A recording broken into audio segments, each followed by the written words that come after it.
இன்னைக்கு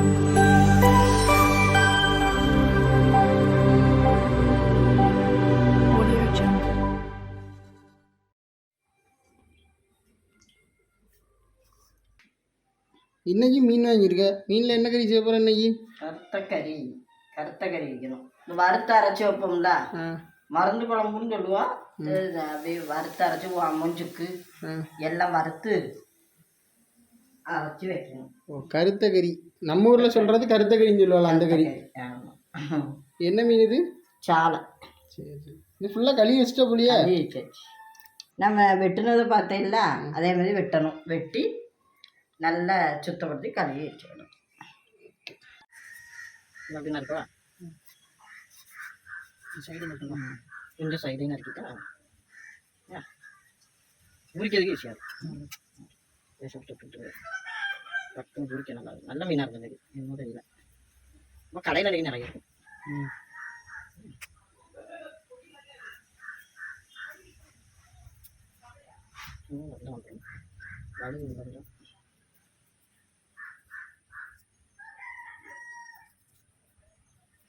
வாழை உரிக்க சமயத்தில் டக்குன்னு நல்ல மீன். நல்ல மீன் அவ்வளோதான் எடுத்துக்கலாம். இதெல்லாம் தான் குழம்புக்கு தேவையான பொருளா? ஆமாம். தேங்காய், கருவேப்பிலை, வெள்ளைப்பூடு, உள்ளி, ஓமம், 2 கடுகு, நல்ல மிளகு. இதெல்லாம் தான் தேவையான பொருட்களா? இதே இப்போ என்ன பண்ணணும்? இதெல்லாம் வறுக்கணும். வறுத்து மிக்சியில் போட்டு அரைச்சிட்டு இந்த மீன் கூட போட்டு புளி விட்டு. ஸோ அதே மாதிரி குழம்பு தான், ஆனால் அரைக்கிறது மட்டும் வறுத்து அரைக்கணும். சரி, ஃபஸ்ட்டு என்ன பண்ணணும்? இதை ஓமம் இதெல்லாம் போடணும்.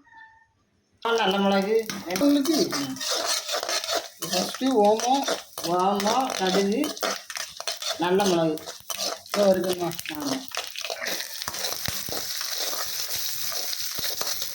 அது கூட இது கூட என்ன பண்ணும்? இதில் கருவேப்பிலையை போட்டாங்க.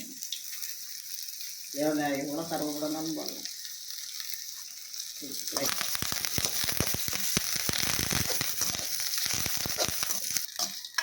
சரி, இது நல்லா வறுத்தாச்சு. ஆமாம். தனியாக கொஞ்சம் எடுத்து வச்சுக்கிட்டு அதுக்கப்புறம் தேங்காய் போடணும். இது தனியாக எடுத்து வச்சுட்டேன். ஏதாவது சேர்த்து வறுத்தா கரிஞ்சிட்டு இருக்கும். இதெல்லாம் நம்ம தேங்காய் எப்படி தனியாக வறுத்துடலாம். இது தேங்காய் எதுக்கு நீ தனியாக போட்ட? இதை அது கூட சேர்த்து நம்ம வறுத்தோன்னே ரொம்ப கரிஞ்சு போயிடும். சரி சரி, அதான் தனியாக வறுத்துட்டு பிறகு இதை எல்லாம் சேர்த்து மொத்தமாக தட்டி கிண்டி வைக்கணும். எல்லாத்தையும் மொத்தமாக வைக்கணும். இதில் பொடியெலாம் போட மாட்டியா? போடணும். மல்லிப்பொடி, வத்தல் பொடி. ஓகே.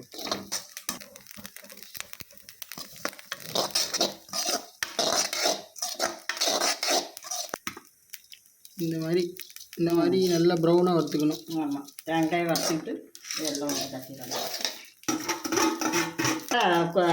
கொத்தமல்லி, மல்லிப்பொடியும் வத்தல் பொடியும் போடணும்.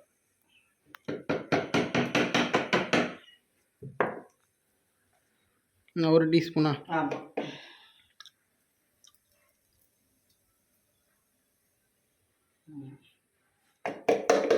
தேவைக்கு தக்கன வத்தல் பொடி, எரிப்பு தக்கன போட்டுக்கிட. எவ்வளோ எரிப்பு வேணுமோ அவ்வளோ எரிப்பு தக்கன கொஞ்சம். இதெல்லாம் ஒரு துண்டு சுக்கு. அதெல்லாம் இவ்வளோ சுக்கையும் போடணும். சுக்கு எதுக்கு போடுறோம்? சுக்கு போட்டால் அந்த வயிற்றுக்கு நல்லது. வயிறுக்கு வயிற்று வலி இதெல்லாம் வராது. இப்போ இது மருந்து குழம்புங்களா? என்ன எப்படி இது சாப்பிட்டா என்ன ஆகும்? இது வயிற்றுக்கு நல்லது. வயிற்று வலி இதெல்லாம் வராது. மாதத்துக்கு வரைக்கும் இப்படி இந்த சாலை மீன் வாங்கி கறி வச்சோன்னே அதெல்லாம் நல்லது. அது சாலை மீன் கருத்த கறி வச்சாலும் நல்லா இருக்கும், டேஸ்ட்டாக இருக்கும். புள்ள பெற்றவங்களுக்கு இந்த கறி நல்லா மீன் போட்டு சாலை மீன் இதெல்லாம் போட்டு கறி வச்சு கொடுத்தா நல்லது. இந்த ஜாரில் ஊற்றி அரைச்சி எடுத்துக்க வேண்டியது. ஜாரில் போட்டு நல்லா அரைச்சிட்டு மை போல் அதனால அந்த மீனில் போட வேண்டியதான்.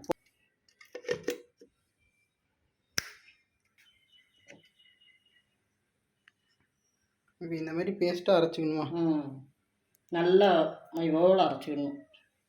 இப்போ இதை மீனில் தட்டிட வேண்டியதுனா? மீனில் அப்படி போட்ட வேண்டியதான்.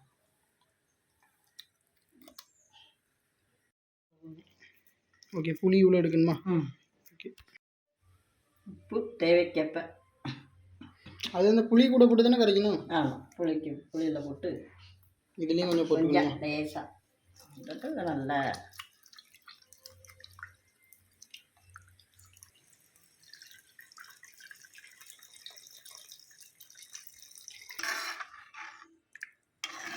ஓகே. புளியை கரைச்சி ஊற்றி மீனெல்லாம் போட்டு நல்லா கரைச்சிட வேண்டியதான் குழம்பு அளவுக்கு. இது என்ன அடுப்பில் வைக்கணுமா? ஆமாம். ஓகே, அடுப்பில் வச்சாச்சா? இது என்னது? இதில் கொஞ்சம் காய இப்படி போடணும் லேசாக கொஞ்சம் கொதிக்கணும்ல. நல்லா கொதித்த பிறகு கொஞ்சம் எண்ணெயை விட்டு இறக்கணும்.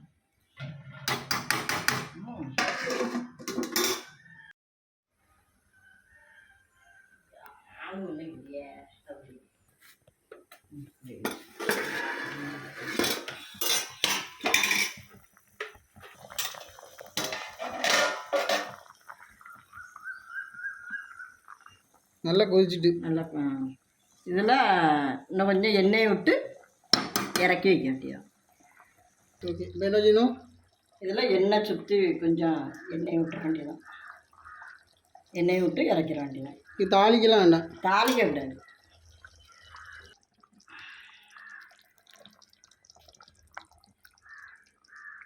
Okay, ready. மீன் குழம்பு போட்டிருந்தேன்.